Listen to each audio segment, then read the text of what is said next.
Pessoal, tudo bem com vocês? Queria que a gente falasse sobre um tema hoje, e você abrisse sua Bíblia. Você trouxe a Bíblia? Tá todo mundo com a Bíblia aí? Aí, isso aí, ó. Bíblia de papel, né? Olha lá, Esther. No livro de Êxodo, tenho conversado com alguns irmãos a respeito de um tema que nos fez refletir, nos fez ser esticados, né? E edificados através da conversa, do bate-papo. A gente entende que toda reunião que nós temos precisa ter um objetivo muito claro, que é sermos edificados mutuamente, sem nenhum tipo de preconceito. Aquele que coloca a mesa, e a gente entende que ninguém que está em Cristo hoje não tem nada que possa oferecer. Então, um dos momentos de culto é o momento onde a graça de Deus ela vem de modo que nos edifica. Você pode esperar no seu coração que o Espírito Santo vai falar ao seu coração, vai trazer uma palavra de entendimento, uma palavra de sabedoria que vai mudar a nossa forma de viver. Para mim, todo culto é uma oportunidade de sermos esticados para esse objetivo. E o objetivo final é Cristo sendo formado em nós. Cristo sendo cada dia mais tendo proeminência nas nossas vidas, naquilo que nós fazemos, que pensamos, numa só mentalidade. Mentalidade não se faz sozinho, mentalidade faz em conjunto. Nós temos uma mentalidade que como Paulo ele vai falar em Filipenses, tem de vós o mesmo sentimento e a mesma mente que houve em Cristo. Ele é o nosso alvo e ele é a nossa esperança. Então abra aí comigo, Êxodo, capítulo 16.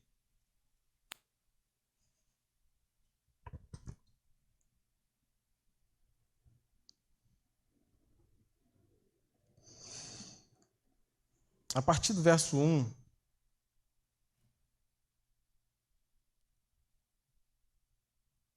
que diz assim: depois que partiu de Elim, toda a comunidade dos israelitas chegou ao deserto de Sim, que fica entre Elim e Sinai, no dia 15 do segundo mês, depois que saíram da terra do Egito. Toda a comunidade dos israelitas murmurou contra Moisés e Arão no deserto, dizendo: quem nos dera tivéssemos morrido pela mão do Senhor na terra do Egito, quando estávamos sentados juntos às panelas de carne, quando comíamos pão à vontade, mas nos trouxeste a este deserto para matar de fome toda esta multidão. Aqui é um cenário onde a gente conhece bem. O povo ele sai de um regime escravocrata, onde eles eram oprimidos. E o que nos chama a atenção é que Deus ele vai operar todos os seus sinais na terra do Egito para remover o povo de Israel daquela terra de opressão. E o cenário era muito propício para eles se sentirem bem em se livrar de um regime em que eles eram oprimidos. Pensando com a mente lógica, todo o povo sendo oprimido, trabalhando em dobro, trabalhando até a morte muitas vezes, simplesmente ganha a liberdade através das mãos fortes do Senhor, através da manifestação do poder de Deus, onde sinais eram dados ao povo para que o povo fosse fortalecido em fé. E o que a gente conclui, logicamente, se a gente não conhecesse a história, é que esse povo criado, formado nesse ambiente tão extraordinário, tão fora do comum, fosse totalmente fortalecido na fé de que Deus poderia fazer todas as coisas por ele. Mas aqui a gente encontra um cenário muito contrário daquilo que a gente esperava. O povo, num momento de sofrimento, em que eles não conseguiam palpar uma solução, simplesmente reclamaram e murmuraram. Simplesmente eles falaram: cara, eu preferia mil vezes estar num regime em que eu não tinha liberdade, onde a escravidão externa me oprimia e eu não tinha o que fazer para me livrar. Eu simplesmente preferiria estar do lado das panelas, comendo à vontade e morrer logo depois, sabe? Mas aqui, andar com Deus nesse sofrimento, eu acho que não teve muita vantagem. E pensando e refletindo de forma externa, a gente poderia colocar muitas das vezes uma palavra de julgamento, né? Caraca, esse povo, cara, Olha que insanidade. Deus operando todos os milagres que operou, fazendo todos os sinais que fez, ainda reclama. Mais uma lição que a gente falava muito na IBM é que os personagens bíblicos, os piores, cara, você não pode olhar com um olhar de julgamento, mas se colocar no lugar deles, porque eu e você faria a mesma coisa. Partindo daqui, a gente precisa entender uma coisa. O meu coração e o seu coração, quando não consegue contemplar e enxergar de forma consciente e clara o poder que Deus tem, está totalmente vulnerável a esse momento de murmuração. A primeira lição que a gente tem aqui é que, em determinado momento, o povo deixou de enxergar Deus como aquele Deus que os tirou do Egito com mão forte. Em um momento, eles pararam de olhar para aquele Deus que o livrou da escravidão e da opressão. Em algum momento, eles esqueceram que Deus foi o Deus poderoso que os livrou de tudo que eles tinham como pesar. E interessante aqui nesses versos que, em determinado momento, eles vão dizer assim: eu preferiria 1000 vezes morrer na mão do Deus que nos tirou do Egito. Eu não sei se você conseguiu captar, mas aqui eles vão dizer que a morte que eles estava iminente na vida deles, existiu um culpado. O Deus que tirou ele do Egito era o mesmo Deus que queriam matar eles no Egito. Totalmente cegos para aquilo que Deus queria fazer, totalmente cegos para o propósito e para a vontade de Deus em sua missão, eles não conseguiram enxergar em nenhum momento a beleza de Deus e o poder dele que poderia fazer qualquer coisa. E a gente conclui que no momento de dificuldade, eu sempre vou dizer isso, cara, o momento de dificuldade é o momento que você precisa se fortificar ainda mais na sua fé. Assim como nos momentos bons. Por quê? Porque é nesses momentos que você vai começar a julgar e falar: caramba, se eu estou passando por tudo isso, nossa, Deus não pode estar aqui. Provavelmente ele me abandonou e me deixou de fora. E uma lição que eu aprendi há pouco tempo é que na experiência de Jacó a gente consegue perceber algo muito interessante. Jacó, quando ele esteve no deserto, no mesmo ambiente em que ele também parecia desamparado, em uma certa vez ele consegue ter aquela experiência, onde ele deita na pedra, enxerga a escada sobre a terra, anjos subindo e descendo, e ele vai dizer a seguinte frase: o Senhor estava aqui e eu não sabia. Sabe o que eu aprendo com isso? É que ele concluiu que se o sofrimento estava acontecendo é que Deus tinha abandonado ele. Mas sabe o que a gente aprende enxergando a história dele? É que mesmo nos sofrimentos, Deus ele nunca nos deixa só e desamparados. E precisamos enxergar a beleza dele nesses momentos também. Enxergar a beleza dele, em contemplar o poder e aquilo que ele pode fazer, vai nos dar gás e energia e nos fortalecer para aquilo que nós precisamos viver. Então, por isso que a gente não pode deixar de olhar para trás e enxergar e nos lembrar daquilo que ele fez. Isso é um erro. É o que eles erraram. É que muitas das vezes os cristãos no Novo Testamento também erraram. É por isso que Paulo em Efésios vai dizer, no capítulo 2, lembre que vocês eram antes gentios. Peraí, como assim, Paulo? Não quero ficar me lembrando. Não, lembre-se, por favor, lembre-se. Não se esqueça disso. Sabe por quê? Porque se você se esquecer desse pequeno detalhe, você vai se achar o maioral. E não vai querer mais depender daquele que te tirou desse lugar de escravidão. É um simples pequeno detalhe. A escravidão que oprimia o povo de Israel era uma escravidão externa. E a escravidão que nos oprimia antes de Cristo era uma escravidão do pecado interna. Muitas das vezes a gente não vai conseguir enxergar isso por conta da nossa mente ser tão materialista, mas precisamos entender, precisamos enxergar e contemplar o poder de Deus, porque Ele nos tirou desse ambiente de maldição, amém? O pecado não te domina mais. Isso é uma verdade que precisa ser inculcada na sua mente. O pecado não te domina mais. E nisso nós podemos ter liberdade em Deus. Ele te tirou da pior maldição que você teve em toda a sua vida. a pior maldição que te escravizava, o maior obstáculo que te impedia de acessar Deus, foi removido e quebrado. Enxergando isso e contemplando isso, nós podemos nos alegrarmos. E é sobre isso que eu quero falar. Contemplar para que a nossa esperança seja renovada. Eu queria que você abrisse em Filipenses, capítulo 4, versículo 4.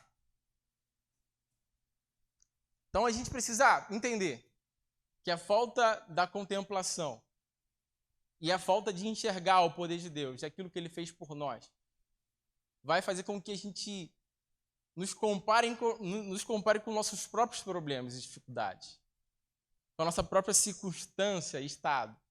É isso que eles fizeram. Eles olharam para o deserto e tudo aquilo que eles tinham como preocupação e não conseguiram enxergar a Deus. Por quê? Porque eles olhavam para aquilo que o afligia.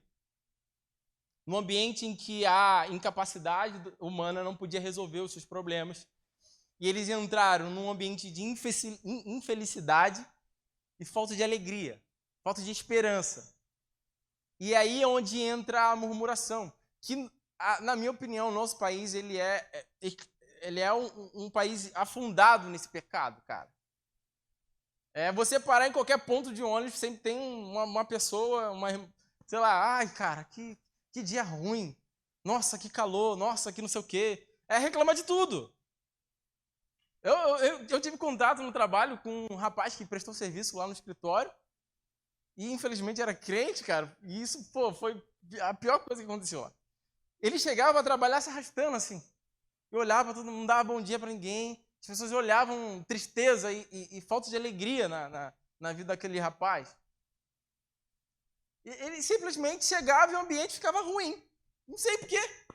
É lógico isso, é notório. A pessoa que reclama muito é uma pessoa que parece que suga a sua vida, sabe? E não é nada compatível com a vida cristã. Eu e você não fomos chamados para ver uma vida infeliz e triste, amargurada, de murmuração e reclamação. O maior exame nacional do ensino médio no Brasil, o Enem, é simplesmente assim. Ele pega um adolescente, um jovem, e pede para ele fazer uma redação, e nessa redação ele precisa trazer uma crítica a respeito de um problema que nem o governo solucionou, mas ele precisa dar uma solução. É loucura. Quem nunca... Nossa, eu passei por isso, cara, é triste demais. Se o governo não consegue trazer a solução, um adolescente de 17, 18 anos vai fazer. Ótimo. Mas é aquilo que o nosso sistema educacional está fundamentado. Vocês precisam entender isso. E não é à toa, isso não é coincidência, isso é proposital. O inferno ele faz com que tudo aquilo que o sistema do mundo tem seja para que a gente desobedeça às ordens de Deus. Tudo aquilo que o mundo tem para nos oferecer é desobediência à vontade de Deus. É aquilo que ele tem para nós. Então a gente vai ver uma ordenança de Paulo aqui à igreja. Isso aqui é uma ordenança, gente, não é opcional. Paulo ele vai ordenar a igreja. E vai dizer assim, acompanhem comigo, por favor. Filipenses 4, 4. Alegrai-vos sempre no Senhor. Amém? Alegrai às vezes? Alegrai só quando as circunstâncias estão boas, positivas? Alegrai só quando você tem um estado financeiro bom? Quando? Sempre. Do grego é o quê, Micael? Do grego sempre é sempre, é sempre. Sempre é sempre, do grego. É uma ordem, não é opcional. A vida cristã nos dá esse mandato. Seja qual for a circunstância, alegre-se sempre. É isso que ele nos pede, é isso que ele nos ordena. E ele vai continuar aqui, nesse mesmo versículo. Alegrai-vos sempre no Senhor. Diga outra vez. O que ele vai dizer? Espera aí, cara, você é insistente, cara. Paulo, de novo. É assim. Nesse momento em que ele escreve essa carta, nos versículos acima, ele vai tratar de uma briga entre duas irmãs. Então ele estava vendo que naquele ambiente era um ambiente hostil para a alegria do Senhor ser vivificada. Existiam problemas acontecendo. como eu disse, é nesses momentos de problemas que a nossa visão se fecha para aquilo que Deus tem para nós e para aquilo que Deus fez por nós. É nesse momento de problemas é que a nossa natureza pecaminosa vai dizer assim, cara, tá vendo a situação? Isso aí não é de Deus não, cara. Isso daí não pode ter nenhum dedo de Deus. Alegrai-vos sempre. Sempre. Em todo momento. E ele vai continuar, no versículo 5. Só alguns comentários, né? A compreensão da alegria, para alguns, pode ser distoante do que deve ser realmente, né? O mundo ele vai sempre dizer que a sua alegria depende do momento. Quem já viu aqui o ambiente de carnaval, né? Naquele momento ali é um momento de pura alegria. Ali eles escolhem o momento para o absurdo acontecer. Todas as coisas podem acontecer nesse ambiente. Então eles sempre estão condicionados ao ambiente. Esse aqui é um ambiente de alegria. Não, trabalho, nossa, trabalho. Segunda-feira, gente, caramba. Ah, não, lá, aquele lugar lá, minha família, não. Não, minha família é só gente chata. Não. Para a vida cristã, o meu chamado, o seu chamado, a ordem que foi dada a mim, a ordem que foi dada a você é alegrai-vos sempre. Não existe um momento em que a gente não tenha motivos para se alegrar. E aqui a gente vai ter um fundamento em que Paulo ele vai trazer no versículo 5. Seja a vossa bondade conhecida por todos os homens. O Senhor está perto. Existe um objetivo. Ele era um cara amargurado, que reclamava de tudo. Estava calor, ele reclamava. Se estava frio, ele reclamava. Se estava, sei lá, se não estava, ele reclamava. Isso era, os homens percebiam. Infelizmente, um dos comentários foi, tá vendo? É crente. E é pastor. É da igreja do Leandrinho, falava assim. Não, tá na minha igreja não. A alegria, ela precisa ser transbordante. E como Paulo ele vai dizer, seja a bondade de vocês conhecida entre os homens. Por que ele vai dizer isso logo depois de reafirmar 2 vezes para que a gente tenha alegria? Ninguém consegue ter bondade sem ter felicidade e alegria no espírito. Você não vai conseguir dar frutos bons, frutos aprovados diante de Deus, sem que a sua alegria esteja alimentada diante do Senhor. Não existe uma cidade transformada, não existe um avivamento verdadeiro sem a alegria pela salvação e pelo aquilo que Deus fez por nós. Uma igreja que só reclama da cidade, ela não entende que a cidade só está assim por conta da igreja. Porque às vezes a gente coloca a esperança na prefeitura, no governo. Não. A esperança não está na polícia. Não está no Ministério da Saúde, não está na educação. Não. A esperança está em homens e mulheres repletos da alegria que provém do Espírito, contagiando em qualquer ambiente que ele esteja. E a bondade de Deus sendo conhecida entre os homens. Por quê? Paulo ele vai complementar. Porque a volta de Cristo está próxima. Essa é o grande motivo. A gente lembra aquilo que ele fez por nós. Isso nos enche de esperança, de alegria, felicidade. O nosso caminhar se enche de bondade, que é conhecida entre os homens, e Cristo sendo glorificado. E Cristo sendo glorificado, ele retorna. Há um grande benefício para todos nós, cara, quando o Espírito Santo enche nossos corações, e mesmo que as circunstâncias à nossa volta sejam adversas, sejam circunstâncias que não tenham benefício para o nosso indivíduo, mas que a nossa confiança está no poder de Deus, naquilo que Ele fez por nós, naquilo que Ele pode fazer. É simplesmente ficar lembrando, olha como Ele é poderoso, e ficar parado, nossa, que Ele é bom. Não, Ele é bom e por isso que nós podemos fazer aquilo que Ele nos chamou para fazer. Eu oro para que você seja cheio de esperança, para que você seja cheio de alegria no Senhor, para que no seu coração transborde uma felicidade que a mente humana não consegue compreender. É simplesmente assim. O mundo não vai conseguir compreender a minha e a sua felicidade. Porque aquilo que nós estamos fundamentados é totalmente diferente para aquilo que eles Estão fundamentados. Entenda uma coisa, e eu vou repetir. A minha e a sua alegria não está fundamentada numa circunstância ou no estado, mas sim em Cristo Jesus. Esse é o fundamento apostólico. Tudo aquilo que Paulo vai construir, Pedro, qualquer um dos apóstolos. Sobre Cristo, nós estamos sendo edificados. Ele é o fundamento. E a partir dele nós podemos ter tranquilidade que aquilo que nós estamos construindo não vai ser queimado pelo fogo. Continuando. Versículo 6. Não andeis ansiosos por coisa alguma.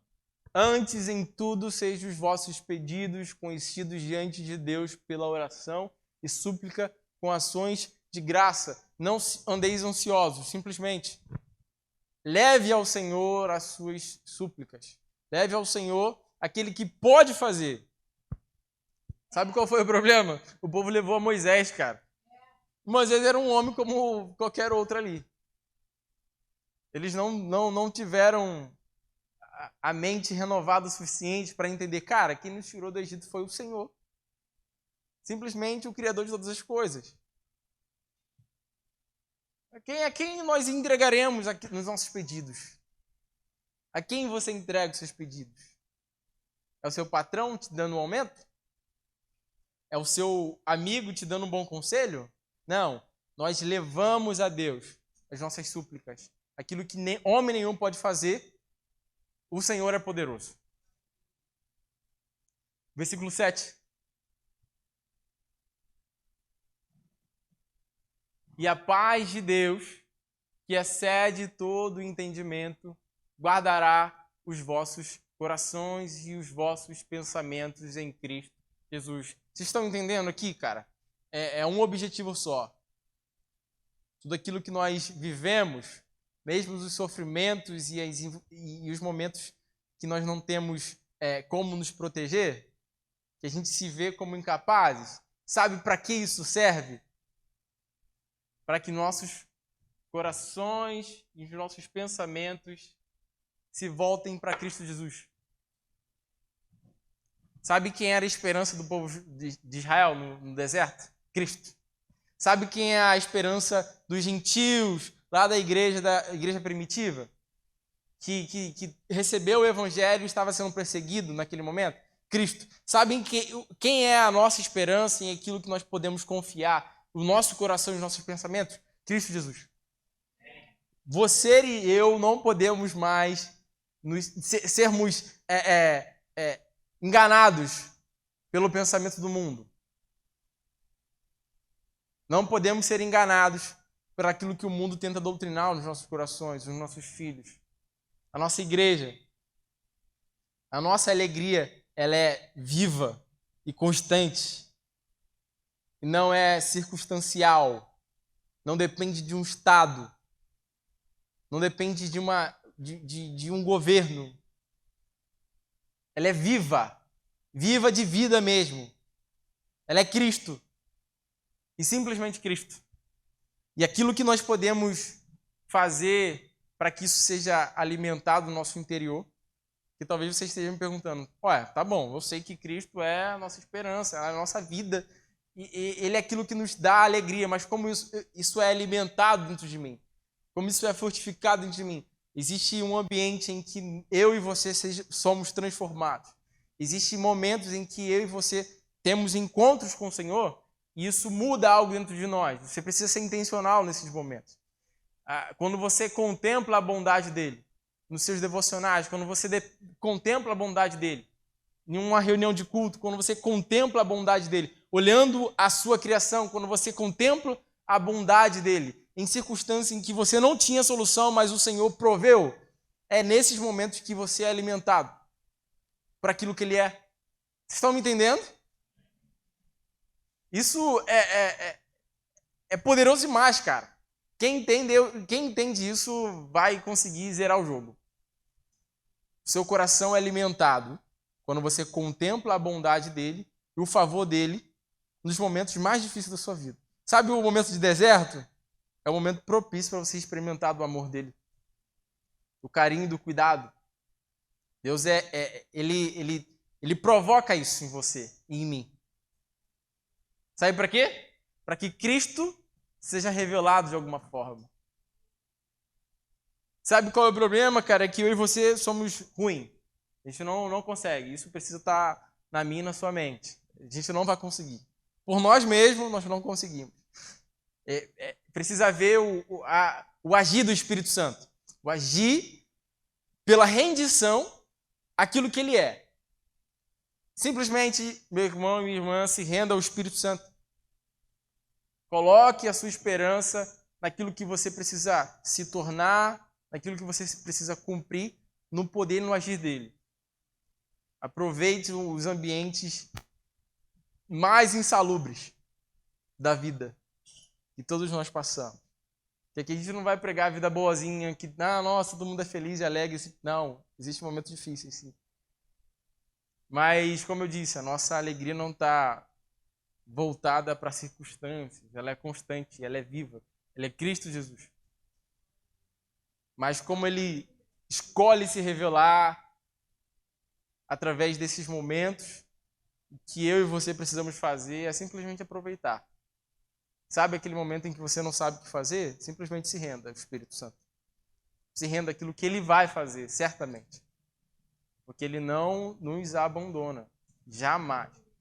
Simplesmente entregue as suas súplicas ao Senhor, suas orações a ele, seu coração a ele, seus pensamentos a ele. Se renda àquilo que ele pode fazer e simplesmente o seu coração vai ser transformado através desse momento de contemplação. Sabe o momento de adoração? Você precisa aproveitar esses momentos, cara. Eu aproveito muito. Não espere uma música bonitinha para você vir junto na vibe. Nossa, aquela música que eu conheço. Essa letra eu não conheço, eu não sei. Não. Simplesmente se jogue. Levante seus braços, balance sua cabeça, faça alguma coisa, fale algumas palavras de amor, se entregue o seu coração. E certamente esses momentos são os momentos que o seu coração vai ser transformado e renovado em alegria. Sabe? Não se preocupe em cantar mal. Quem tem que cantar bem são os caras aqui de cima. Eu tô nem aí. Afinado, desafinado. Mas é o momento em que o meu Senhor é glorificado, cara, na igreja. Você precisa ser mais intencional no nosso coração, cara. É simplesmente o Criador da sua existência. Está sendo proclamado aqui. Não é um show de stand-up. Não é um lugar onde você vai ser cuidado nas suas emoções. Não, é simplesmente o Criador de todas as coisas. Ei, o Yahvé, aquele que criou os céus e a terra. Se você precisa de mais alguma coisa para poder se render a ele, cara, eu não sei o que podemos te oferecer. Apenas Cristo é o motivo, cara, da nossa alegria, da nossa canção. Apenas Cristo é o motivo para a gente simplesmente derramar lágrimas. Você não precisa de argumentos. Não precisa de muita coisa, não, cara. É só entender que antes eu era abandonado, escravizado pelo pecado. Ele me resgatou num ambiente que eu não conseguia sair com as minhas próprias forças. Eu estava destinado ao inferno. Estava destinado à condenação eterna. Ele me amou com um amor que o mundo não consegue entender. Que o mundo não pode me oferecer. E mesmo não tendo nada de bom, ele escolheu me inserir na família. Antes órfão, agora filho. Participante da soberana vocação. Participante da herança. Queria que você ficasse de pé, queria que a gente orasse. E que você aproveitasse esse momento para contemplar o poder de Deus. Para contemplar aquilo que Ele pode fazer na sua vida. Aquilo que Ele fez. Senhor, nós entregamos nosso coração nesse momento. Nós queremos te dar graças porque o Senhor nos amou com um amor que o mundo não entende. Nós temos, Senhor, em nós a sua vida, o seu Espírito. Nós temos, Senhor, em nós a convicção que o Senhor pode fazer muito mais do que o Senhor já fez. E a nossa alegria, ela é constante no Senhor. Porque nós não seremos frustrados se colocarmos nossa esperança em Ti, Senhor. É a partir desse ambiente que nós podemos ter esperança. O mundo não consegue nos dar esperança, Senhor. No mundo nós não conseguimos ver nada de bom, nada, Senhor. Mas em Ti nosso coração consegue se alegrar e ter uma esperança viva. Uma esperança, Senhor, que nos traz vida, Senhor. Espírito Santo, eu oro para que o nosso coração venha ser tocado nesse momento mais uma vez. Para que nossos olhos consigam enxergar mais uma vez, Senhor, a Sua beleza, o Seu poder, o seu grande amor que nos amou, Senhor. Transforme o nosso interior, Senhor. Transforme, Senhor. Senhor, nos dê mais uma medida de fé, ainda mais profunda. Cristo Jesus, nós estamos confiantes em Ti, porque o Senhor não nos abandona. Toca o nosso coração nesse momento, Senhor, mais uma vez. Deixa-nos enxergar mais uma vez, Senhor. Nós queremos entregar a Ti as nossas lágrimas, Senhor, nosso amor. Nós queremos nos render diante de Ti, Senhor, como filhos amados, não mais órfãos, não mais rejeitados e escravos pelo pecado, mas com o coração quebrantado, contrito. Quebra o nosso coração, Senhor. Quebra o nosso coração. Nós queremos entregar nossas vozes nesse momento. Senhor, nós te amamos. Libere palavras de amor a Ele. Levante suas mãos, se expresse. Renda-se a Ele nesse momento. Não espere uma música simplesmente. Entenda que você está na igreja, na família de Deus. Você é aceito nesse ambiente.